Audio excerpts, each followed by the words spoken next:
So the average Ipswich person, pretty unlikely to find themselves walking inside the doors of a church. Churches need to, instead of trying to bring people into their doors, they need to be walking out the door and meeting up with people where they're at. Hey, Phil, how are you, man? Not bad, how are you?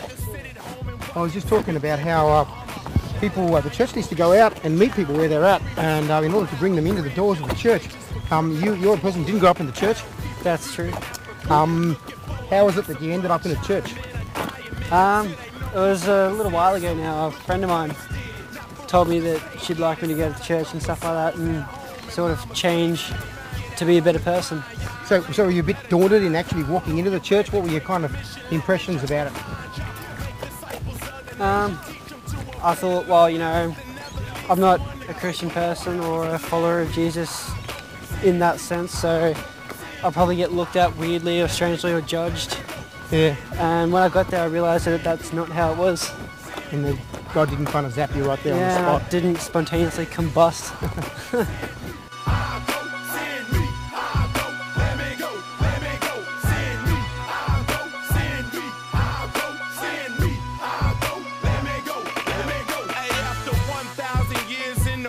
And the churches getting bigger daily without understanding worship. Some regenerated, but a lot ain't saved. You walk outside and be surprised cause the block ain't changed. And the numbers they be getting, something still ain't hitting them. America ain't Christian, they just practicing the ritual. That's why we should be missional. Like what you think I'm spitting for?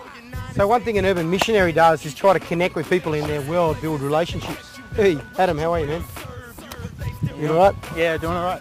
Adam's a man who's passionate about getting in and amongst the people in order to be able to reach them.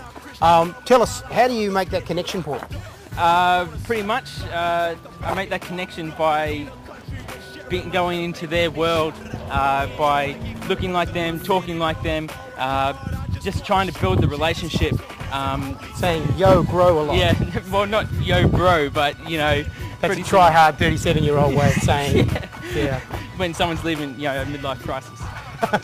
Thanks, Adam. That makes me feel so much better. And presumably, even the way you dress and the way you look, is that right? Yeah.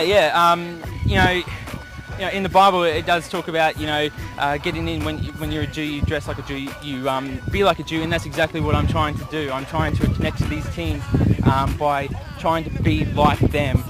Being all things to all men. Yeah. As Paul would say. Do you find it like you didn't grow up in the church, so you were kind of an outsider to the church? Do you find it easy now to connect with people within the church, or is that still a struggle? Within the church, I find it a struggle. You know, I don't know why. I just find it easier to connect to people outside of church. Life is more than church, work, and football. What if you were dead and seen and Christians overlooked y'all? This is why we lead a couch and lead the comforts of our house to show a dying world a God that probably never read us out. Yeah. The Great Commission says make disciples of all nations. Have we even made them in our own nation? Come on, Christians. Missions exist because worship doesn't.